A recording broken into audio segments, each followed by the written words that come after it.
So, is gratitude better than tacos? Um, I don't know, man. Tacos are pretty damn good. Um, Before I eat this,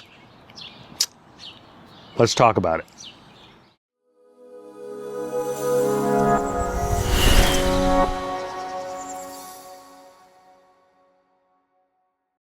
Satisfying the stomach versus satisfying the soul. I know it seems relatively easy, but when it comes to tacos, I'm a pretty big fan. In fact, I would venture to say that I probably eat tacos a couple of days a week. And I don't know whether that's good or bad, but I love them. Hey, it's Matthew here, and welcome back to another episode of the Gratitude Journal. I've been pondering this a lot lately because I have been in a mind frame of sort of reanalyzing and reassessing where we are money-wise. And I'll tell you what, it does not look good. So I, as the chef of the house, as a part of my caregiving duties with my lovely bride, I have been trying to be better in the kitchen and at the same time maybe plot out less work time in the kitchen, spending my time on the stationary bike, watching channels that will enable me to reel off, some quick and easy things to eat without having to spend a whole lot of time.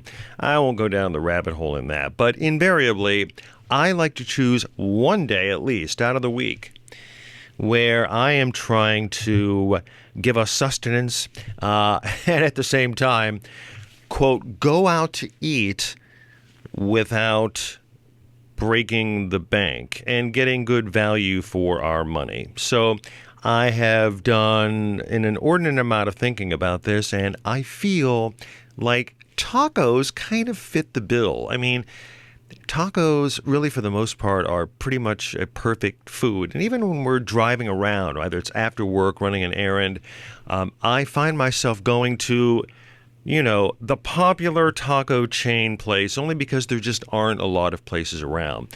But now that one day where I'm choosing not to prepare something in the kitchen and I'm leaning in the taco direction, I have a couple of go-to spots. And luckily, in our side of town, there are a couple of places, competing places, almost right next to each other. It's kind of crazy, actually. But I've been favoring this one particular taco place for us because Donna, my lovely bride, she doesn't really like soft tacos. And so this is one of the few places that will do a kind of a crunchy taco. And I'll get to the crunch in just a minute. But I feel like, this leads me into this discussion about gratitude. Like, what do tacos and gratitude have in common? Because I feel like, tacos are very temporary. And gratitude, hopefully, is something a little more than temporary. I know, it sounds like a bunch of blabber for me to say, okay, gratitude is forever, and that taco's only going to last, in my case, about 4 or 5 bites. I know that to be the case, but on the lead up into tacos, I am getting, throughout the day, I'm getting I'm getting hungry, and I'm getting a little apprehensive because I'm trying to roll through my mind like what kind of taco do I want? Like, what do I want on it? My go-to, for the most part, is usually chorizo, because we don't eat a lot of meat because it's just sometimes cheaper to cook with vegetables. So again, this is kind of like my blow-off day, finding the taco. And not that we eat tacos all the time, but tacos tend to be relatively inexpensive, and they fill us up, and they also kind of give me a chance to practice my really, really, really, really horrible Spanish.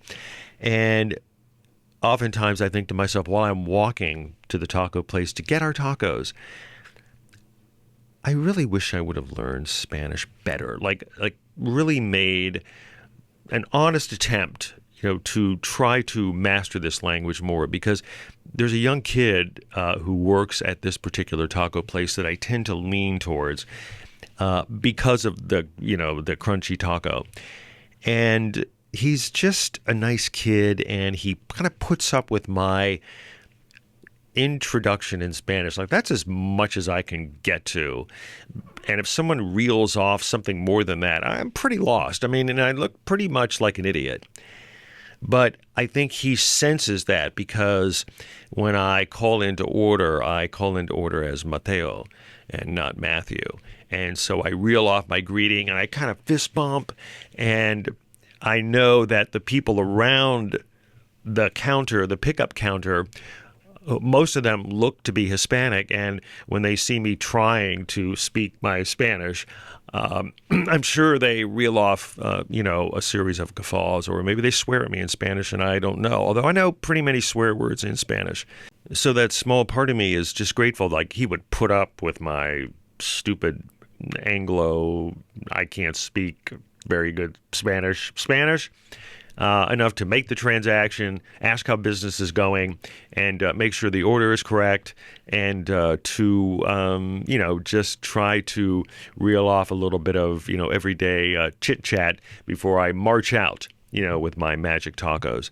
But the problem, of course, is that how long the crunchy tacos sit will determine how well they hold up over time. So by the time I walk back with the tacos and I give the taco to Donna, her crunchy variety, if it's a little soggy underneath, unlike one of those sort of fake crunchy taco shells that you get at one of the chain taco places, these are handmade. And so there is always the possibility that the fillings are going to sort of pop through, the bottom of the taco shell, which requires a fork. So I feel like, if we're doing an A-B comparison, I would hope that, in the world of gratitude, like, the base is a little stronger than sometimes the taco shells. But it doesn't matter, because,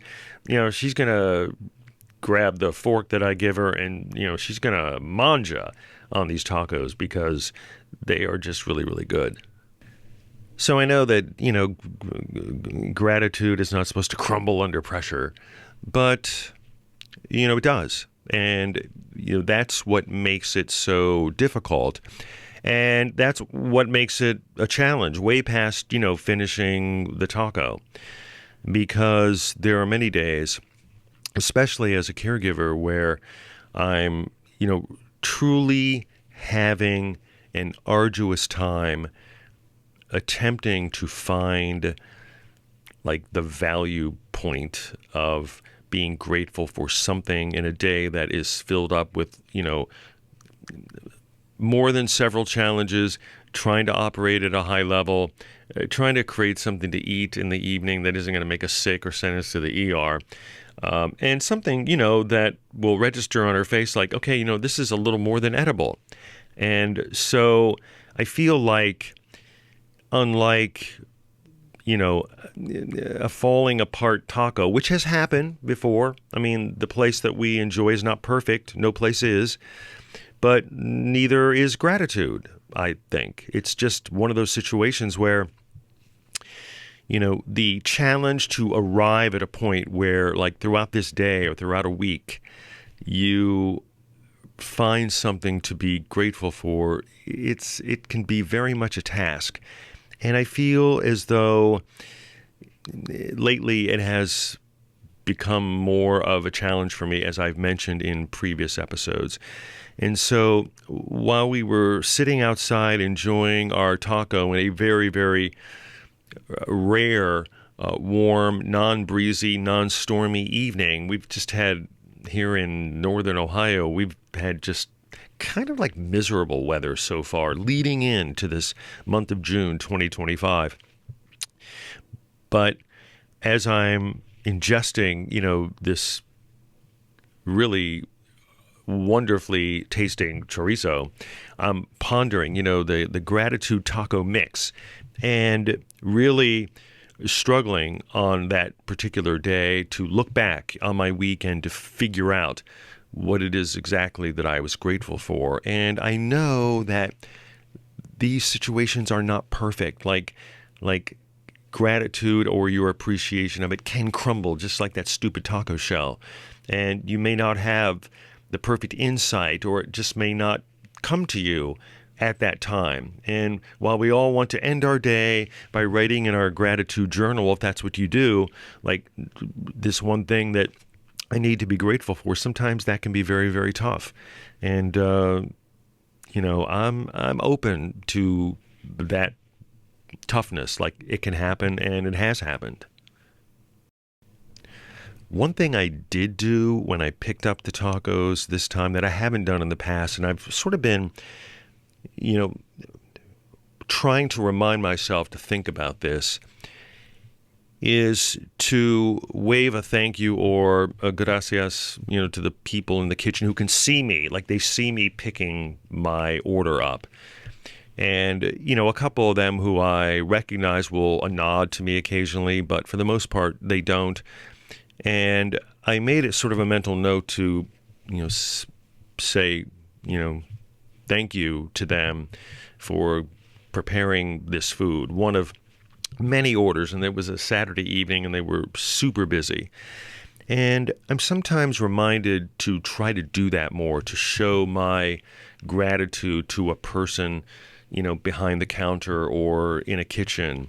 Or earlier in the day when we stopped and met our friend Brad for a cup of coffee, the person, and I've addressed this before on the audio podcast, the person who, took the time to put this pour over together. I mean, really take time. Like, I stood there looking out the window, looking at bulletin boards while this coffee was being made. I mean, it took a good 6 to 7 minutes for this person to invest their time into my cup of coffee. And I don't know how long it took that person in the kitchen to assemble these tacos so that they look good, they smell good, and of course they tasted good. But it kind of reminded me to do that, like try to put in a daily habit of extending like an extra little level of gratitude to those people in the kitchen, so that it's maybe like a part of your lifestyle and not just something that you haphazardly do every once in a while. So lastly, I don't think it's dumb or trite to say to someone or ask someone, your mate, a friend, a relative, a sibling, to occasionally say, okay, I know we could talk about like favorite movie scene or what we're doing for vacation later, but say one thing that you're grateful for. Just say it right. Don't even think about it. Okay. Just like blurt it out. And that's not a bad thing. In fact, I think it can be sort of healthy. And if you struggle, like I have in the past, because when I go to visit my friends, in Kentucky, sometimes we'll ask each other that. And it is sometimes tough to come up with that. So it's a struggle. And I don't have an answer right off the top of my head. But I would say it's not a bad thing to do, to look at your particular life situation and really try to pinpoint something, even if it's not every day. I mean, I know that's in a perfect world. We make an entry in our journal every single day. It doesn't always happen. But I think it's a pretty good exercise to try to say it out loud, like one thing that we're grateful for. So you'll have to judge for yourself whether that's indeed the case. I mean, tacos are kind of like a staple, They're good for celebrating. They're good for soothing your fragile nerves. They're good for staying on a diet. They're good for breaking a diet. And I'm grateful for tacos, and I'm grateful for you tuning in and downloading and subscribing and watching another episode of the Gratitude Journal. Chorizo, and made right down the street. I mean, I could basically take a taco and hit the place that produced these tacos. Palateria. Muy bueno.